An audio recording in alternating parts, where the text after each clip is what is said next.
Welcome दोस्तों। तो चलिए शुरू करते हैं। एडवांस मैन्युफैक्चरिंग टेक्नोलॉजी का ये दूसरा वीडियो है हमारा, जिसके अंदर हम अल्ट्रासोनिक मशीनिंग यानी कि क्या जानेंगे।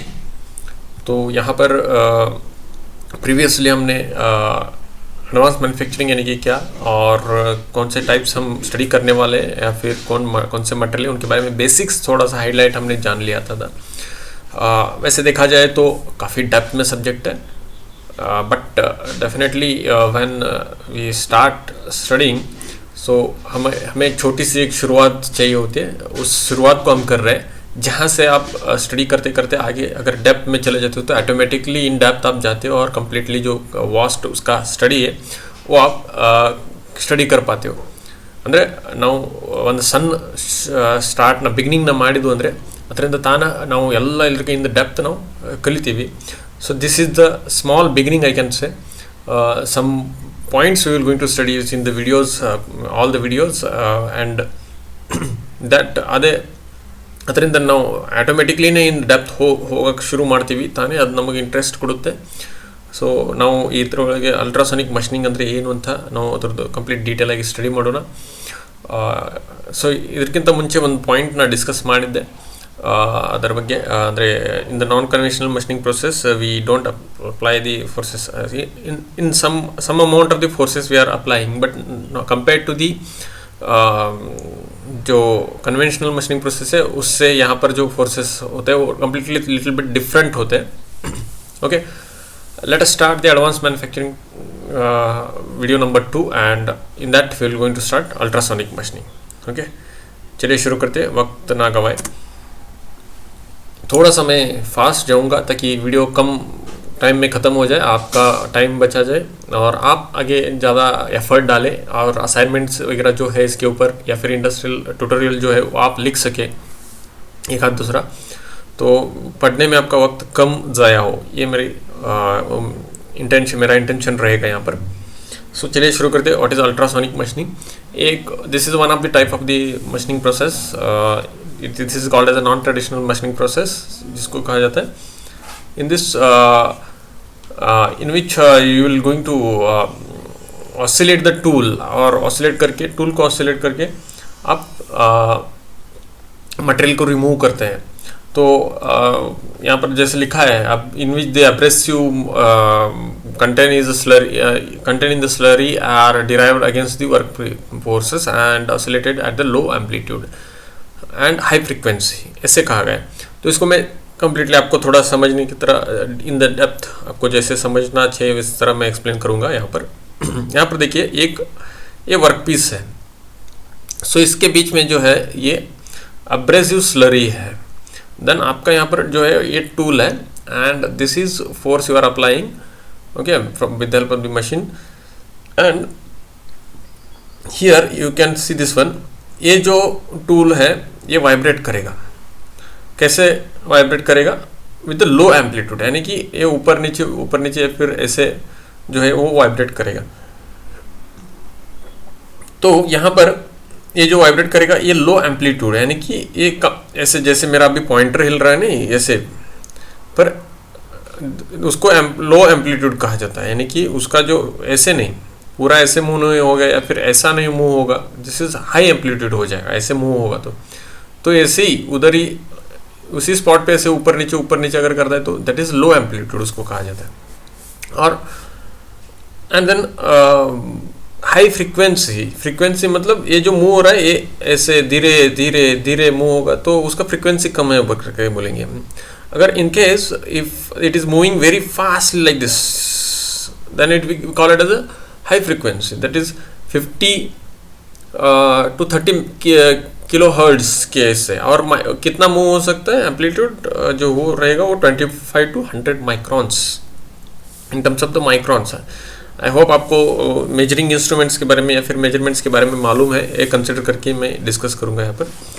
तो यहाँ पर हाई एम्पलीट्यूड और लो एम्पलीट्यूड और हाई फ्रीक्वेंसी से मूव करता है टूल, और उसकी वजह से इसके बीच में जो अब्रेसिव मटेरियल रहता है, अब्रेसिव मटेरियल जैसे कि ಒಂಥರದ ಇದನ್ನು ಏನು ನಾವು ಕೈ ಮೇಲೆ ಉಸುಕ ಹಾಕಿದ ನಂತರ ಹೆಂಗೆ ನಮಗೆ ಒಂದು ರಫ್ನೆಸ್ ಫೀಲ್ ಆಗುತ್ತದೆ, ಅದೇ ಥರ ಮಟೀರಿಯಲ್ ಇರುತ್ತದೆ.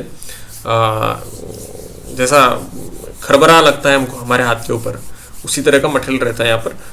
वो मटेरियल इसके बीच में डाला जाता है और उसको वाइब्रेट किया जाता है। तो उसको वाइब्रेट करने से होता क्या है, सो मैं थोड़ा आपको ये डायग्राम जूम करके दिखा दूँ ताकि आपको क्लियरली समझ में आ जाए।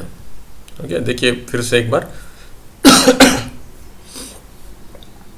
नेम्स क्या क्या है, so please have a look. ये आपको याद रखना है, वो कितना एम्पलीट्यूड से मूव कर रहा है, फ्रीक्वेंसी कितना होता है और कैसे मटेरियल रिमूव होता है। तो वही यहाँ पर और एक दिखाया है, स्लरी देखिए यहाँ पर जो डाला हुआ है और टूल जो वाइब्रेट हो रहा है। तो ये देखिए ये because of this one and, और इसमें मैं और एक चीज़ आपको दिखाता हूँ अभी आगे। तो ओके, मटेरियल रिमूव कैसे होता है, असल में मटेरियल रिमूव कैसे होता है, आपका एक क्वेश्चन रहेगा कि मटेरियल रिमूव कैसे होता है। तो जब ये वाइब्रेट होता है, वाइब्रेट होने की वजह से जो इसके बीच में जो पार्टिकल, एब्रेसिव पार्टिकल होता है जिसको कंटिन्यूसली वहाँ पर डाला जाता है, वो जब फ्रिक्शन क्रिएट करता है उसकी वजह से जो फोर्स अप्लाई होता है और एक छोटा सा क्रैक प्रोपेगेशन हो जाता है। यानी कि एक छोटा सा क्रैक, जैसे कि आप कुछ चिजल लेके या फिर कुछ पॉइंट वाला एक कुछ नुकीला जो चीज़ रहता है, पॉइंटेड जो whatever things are there, if you take and hit that to the surface, because of that it will the surface will get deformed and material will be removed. In the same case it is applied here, it is in the abrasive form it is there, and I hope आपको ये समझ में आ गया। वो point हमने यहाँ पर already यहाँ पर ऐड किया है, उस पॉइंट को यहाँ पर देखिए, material removal is due to the crack initiation, propagation and the brittle fracture of the material की वजह से, that is removed by that one. Zoom करके मैं आपको दिखा दूँ ताकि थोड़ा क्लियर आ जाए। So the material removal is due to the what, crack initiation, propagation and brittle fracture की वजह से यहाँ पर हो जाता है। So this is the ultrasonic machining. आपको यहाँ पर समझ में आ गया शायद, अगर नहीं आए तो भी फिर भी एक बार पीछे जाके आप वीडियो को देख लीजिए। ओके, तो अभी यहाँ पर इन दिस ये मशीनिंग किसके लिए यूटिलाइज किया जाता है, तो यहाँ पर एक प्रोसेस जो है वो सिंपल है, काफ़ी सिंपल है, जिसको हमने यहाँ पर पहले इसमें यहाँ पर जो लिखा है उसमें अंदर डेफिनेशन जो लिखा है उसके अंदर लिखा है उसको, और ट्रायग्राम भी आपने यहाँ पर देख लिया। तो so here for what purpose we are utilising the ultrasonic machine, that is a question. ಯಾದಕ್ಕೋಸ್ಕರ ನಾವು ಯೂಟಿಲೈಸ್ ಮಾಡ್ತೀವಿ ಇದನ್ನು? Okay, it is basically utilized for machining the hard and brittle material. Okay, and one more thing, that is both electrical and non-electrical. अगर non conductive material अगर रहते हैं, जैसे कि आगे अगर आप जाओगे तो EDM या फिर इलेक्ट्रो डिस्चार्ज या फिर अदर जो प्रोसेस है इलेक्ट्रोकेमिकल मशीनिंग, जहाँ पर मटेरियल इलेक्ट्रिकली कंडक्टिव मटेरियल होना ज़रूरी होता है। अभी आपके दिमाग में क्वेश्चन आएगा रहेगा कि कंडक्टिव मटेरियल यानी कि क्या? कंडक्टिव मटेरियल यानी कि जो इलेक्ट्रिक करंट कैरी कर सकता है, जैसे कि आपका जो वायर रहता है या फिर मेटल रहता है। जब भी आप मेटल को एक करंट देते हो तो आप उसके अंदर करंट फ्लो होते रहता है, आपको शॉक लग सकता है। वैसे ही उसी तरह अगर आप सिरेमिक मटेरियल जैसे कि आपका ग्लास है या फिर टाइल्स है, तो उसको अगर आप करंट दोगे तो वो करंट उसके अंदर पास नहीं होता है। तो उन चीज़ों को आप अदर प्रोसेसेस जैसे कि EDM या फिर इलेक्ट्रोकेमिकल या फिर वायर्ड इलेक्ट्रोकेमिकल मशीनिंग से आप उसको मशीन नहीं कर सकते। तो यहाँ पर उन चीज़ों को भी मशीन आप यहाँ पर कर सकते हो। You can machine those materials also here in this one. So the material can be both electrical and non electrical, both electrical and non conductive material जिसके अंदर करंट नहीं कैरी कर सकते। जैसे कि आप यहाँ पर आपका मेटल भी मशीनिंग कर सकते हो या फिर नॉन मेटल भी मशीनिंग कर सकते हो। एक सिंपल वर्ड में अगर मैं बोलूँ, एक क्वेश्चन बनता है यहाँ पर इसके ऊपर, वही if you are having this process and so process करके रहेगा, so select the best appropriate manufacturing process करके क्वेश्चन आपको पूछा जा सकता है। तब at that time you should be able to answer that one we are utilizing this ultrasonic machining because of this reasons for this particular manufacturing process. So आपको ये answer करने के लिए ये जो लाइन है वो काफ़ी हेल्पफुल रहेगा, ये जो कंटेंट है. एंड देन इसका इस्तेमाल जो है 40 HRC हार्डनेस एक मैटर है. अगर हार्डनेस एक सही रेंज में रहता है तो आप उसको मैन्युफैक्चर इजीली कर सकते हो, बट हार्डनेस अगर ज़्यादा है तो उसको मशीनिंग करना थोड़ा डिफिकल्ट हो जाता है. देन 40 HRC के ऊपर जो मटेरियल्स होते हैं 40 HRC ದಿಂದ ಯಾವ ಮಟೀರಿಯಲ್ ಹಾರ್ಡ್ ಅದಾವಲ್ಲ ಅವನ್ನ ಇಲ್ಲಿ ಮಷಿನಿಂಗ್ ಮಾಡಬಹುದು. So this is one more point regarding the your ultrasonic machining. And then usually this process is utilized for finishing the idiom surfaces. Electro discharge machining ಮಾಡಿದ ನಂತರ ಯಾವ ಇದನ್ನು ಪ್ರೊಸೆಸಸ್ ಸರ್ಫೇಸ್ ಫಿನಿಶಿಂಗ್ ಮಾಡೋದಿದೆ ಅದನ್ನು ಕೂಡ ನಾವಿಲ್ಲಿ ಮಾಡಬಹುದು. And then in the ultrasonic machining, the vibrates at ultrasonic frequency that is 19 to 25 hertz with the amplitude of 15 to 50 microns तक मूव होता है, वाइब्रेट करता है. ओके, अदर थिंग्स भी हमने लिखा हुआ है, उसके थ्रू आप जा सकते हो. मैं मेन पॉइंट्स जो है उसको मैं डिस्कस यहाँ पर कर चुका हूँ. Then USM is used for machining hard and brittle, जो मैंने अभी स्पेशली इसको फिर से एक बार हमने यहाँ पर हाईलाइट किया है क्योंकि क्वेश्चन उसके ऊपर इजीली बन नहीं जाता है कि why you are going with the USM. जब नॉन इलेक्ट्रिक कंडक्टिंग मटेरियल रहता है तो नॉन कंडक्टर्स रहते हैं, उनको मशीनिंग आपको USM से करना पड़ता है अगर नॉन कन्वेंशनल यूटिलाइज करना चाहते हो तो.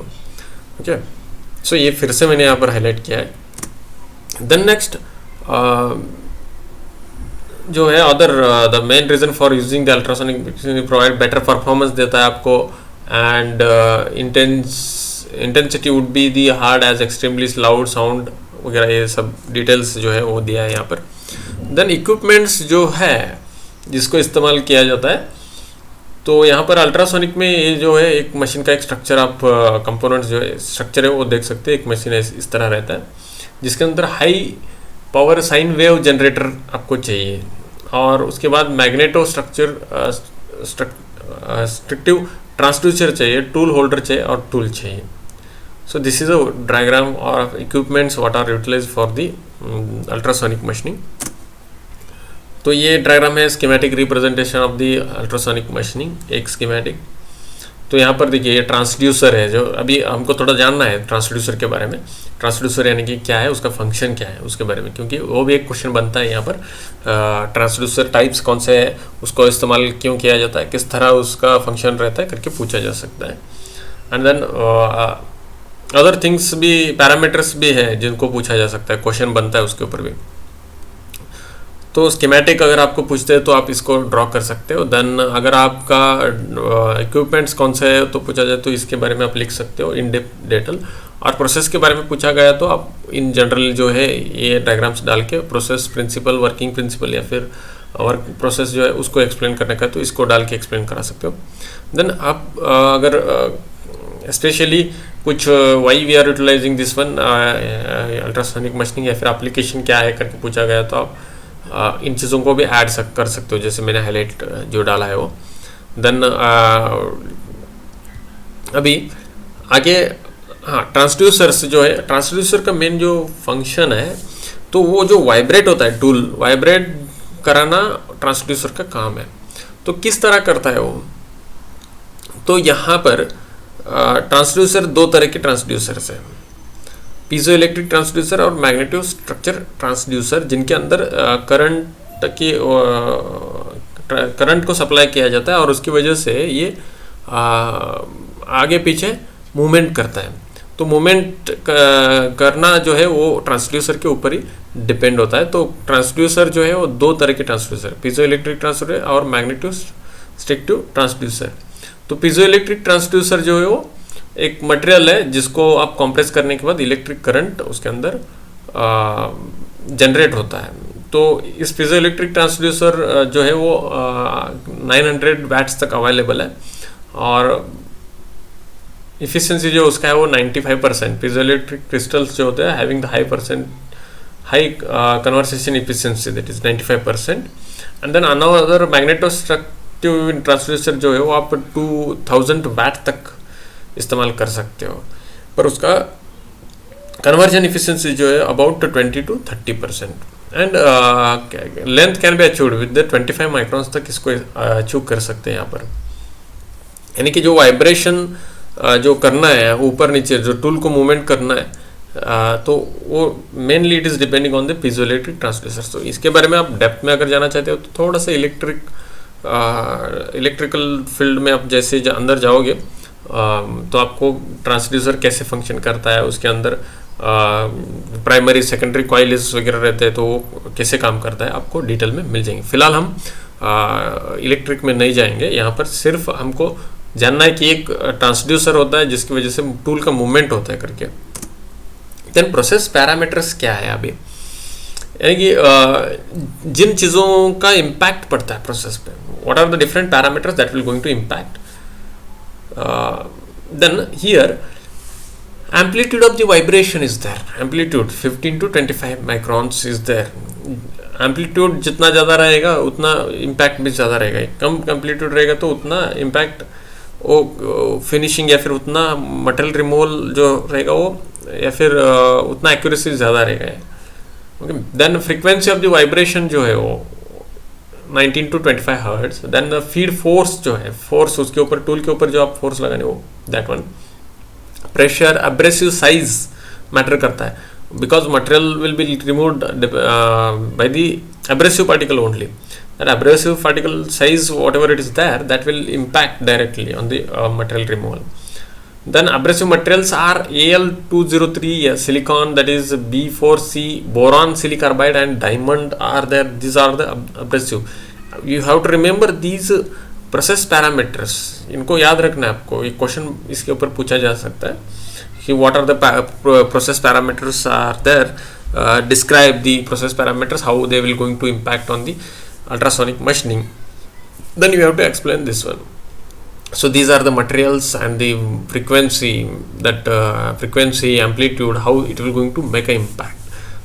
So here I have just listed, but one by one you can study those, how it is impacting the process. ನೀವು ಅದನ್ನು ಹೋಗಿ ಡೀಪಾಗಿ ಸ್ಟಡಿ ಮಾಡ್ಬೋದು ಇವೆಲ್ಲ ಪ್ರೊಸೆಸ್ ಪ್ಯಾರಾಮೀಟರ್ಸ್. ಯಾಕಂದರೆ ಈಗ ನೋಡಿ, ಫ್ರೀಕ್ವೆನ್ಸಿ ಜಾಸ್ತಿ ಇತ್ತಂದರೆ ಅದು ಜಾಸ್ತಿ ಫೋರ್ಸ್ ಕ್ರಿಯೇಟ್, ಅಲ್ಲಿ ಜಾಸ್ತಿ ಇದನ್ನು ಕ್ರಿಯೇಟ್ ಮಾಡುತ್ತದೆ, ಮಟೀರಿಯಲ್ ಜಾಸ್ತಿ ರಿಮೂವಲ್ ಆಗುತ್ತದೆ. ಆಂಪ್ಲಿಟ್ಯೂಡ್ ಜಾಸ್ತಿ ಇದ್ರೂ ಜಾಸ್ತಿ ಮಟೀರಿಯಲ್ ರಿಮೂವ್ ಮಾಡುತ್ತದೆ. ದೆನ್ ಇಂಪ್ಯಾಕ್ಟ್ ಅದರದ್ದು ಜಾಸ್ತಿ ಆಗುತ್ತದೆ ಆಂಪ್ಲಿಟ್ಯೂಡ್ ಜಾಸ್ತಿ ಇದ್ದರೆ. So then contact area, how much it is there. If the contact area is the more, then material removal will be more, and if the contact area is less, then there will be different impact. Then volume concentration of the abrasive, कितना amount of volume जिसके अंदर, यानी कि abrasive material जो कितना उसके ऊपर डाला हुआ है, that matters. Then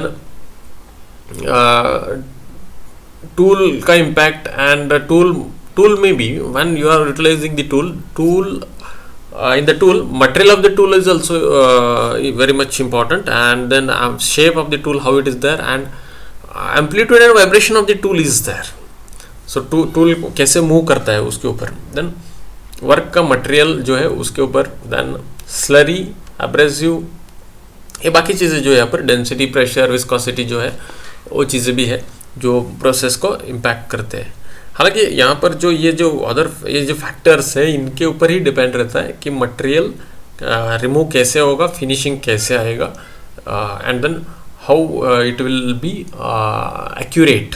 okay, the next application where we are utilizing this USM, already I have discuss this one. Electrical non conductive ceramics जो है उनके ऊपर भी हम इसका इस्तेमाल करते हैं.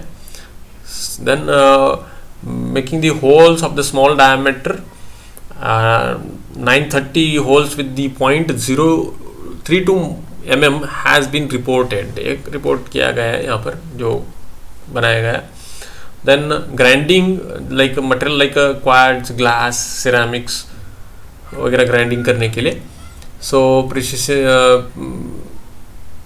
Of the dies, precising of the dies वगैरह, बहुत सारे एप्लीकेशंस है यहाँ पर मैंने लिस्ट किया है. यहाँ पर कंटिन्यूसली लिखा हुआ है यहाँ पर 2 number of application, 3rd application, then 4th application, ऐसे कंटिन्यूसली लिखा है, तो आप इसको सेपरेटली नोट्स बना सकते हो इसके. You can make it the separate notes of this one. Okay. Then what are the advantages of this ultrasonic machining?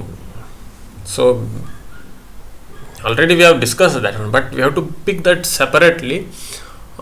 जैसे कि this can be utilized on the hard and the brittle material and non-conductive material के लिए हम इस्तेमाल कर सकते हैं. No heat is generated in the work. Heat generate नहीं होता है. And no significant change in the physical structure of the work material. ज़्यादा चेंज नहीं होता है. अभी आप जैसे भी कन्वेंशनल मशीनिंग करते हो, जब टूल आपका कुछ फोर्स लगाता है वर्क पीस के ऊपर, तो उस फोर्स की वजह से डिफॉर्मेशन हो सकता है, फिजिकल चेंजेस हो सकते हैं, या फिर हीट जनरेट हो सकता है. बट यहाँ पर हीट जनरेट नहीं होता है, डिफॉर्मेशन भी नहीं होता है. And then non metals also can be machined here. This one, third one, that is it has been mentioned. And जिसको नॉन मेटल्स जो है वो आप इससे मशीन नहीं कर सकते हैं, EDM ECM से. So those can be machined with the help of the ultrasonic machining. Here there will be a no burr, यानी कि जो चिप्स वगैरह या फिर बर, वो जो मटेरियल निकलता है मशीनिंग करने के बाद, वो यहाँ पर नहीं निकलता है. It can be adopted replacement as for the ECM वगैरह के लिए. Then there are certain disadvantages also. What are the disadvantages? जैसे कि यहाँ पर लो मेटल रिमूवल रेट है, तो उसकी वजह से यहाँ पर तो ये प्रोसेस थोड़ा स्लो हो जाता है, क्योंकि स्मॉल पार्टिकल्स में in terms of the small particles the material we are removing, so the process will be very much slow. So you can utilize for the only for the finishing and all the some small holes, not like a big holes and big finishing. You cannot utilize this one. It is difficult to drill the deep holes. Yes, मैंने जैसे कहा कि एक बड़े machining operation के लिए आप इस्तेमाल नहीं कर सकते. या फिर यहाँ पर टूल वियर जो है वो ज़्यादा हो जाता है because of this abrasive material की वजह से. एंड देन USM को आप 45 हार्डनेस के ऊपर ही सिर्फ आप इस्तेमाल कर सकते हो. Below that if you are utilizing, then आपका जो मशीनिंग है, it will be costlier and it will remove more material. So you will not get accuracies and all. 45 hardness, जब भी हार्डनेस ज़्यादा रहता है तभी आप इसको इस्तेमाल कर सकते हैं, क्योंकि जो हार्डनेस ज़्यादा रहता है उसको आप रेगुलर मशीनिंग से आप मशीनिंग नहीं कर सकते या फिर मटेरियल रिमूवल नहीं कर सकते, तो यहाँ पर वो आप कर सकते हो. So this is all about the ultrasonic machining जो मैंने हाईलाइट दिया है. तो इसके ऊपर आप असाइनमेंट कर सकते हो, जैसे कि इंडस्ट्रियल रिपोर्ट एक बना सकते हो. Go somewhere and make one complete study on the one component manufacturing. उसके ऊपर उसका पैरामीटर्स क्या है, उसका फिनिशिंग टाइम कितना हो गया, या फिर उसके सर फिनिशिंग कैसा ऑब्टेन किया गया, या फिर सेटिंग्स जो है वो क्या किया गया, वो मशीन्स का टाइप क्या है. So these all the note down these all the things and make a report on this one industrial assignment. So thank you for watching the videos. In the next video we will going to study the electrochemical machining process. Please video को share कीजिए अपने friends को और subscribe कीजिए channel को, ताकि आपको अगले वीडियो का नोटिफिकेशन मिल जाए. Thank you for watching the video.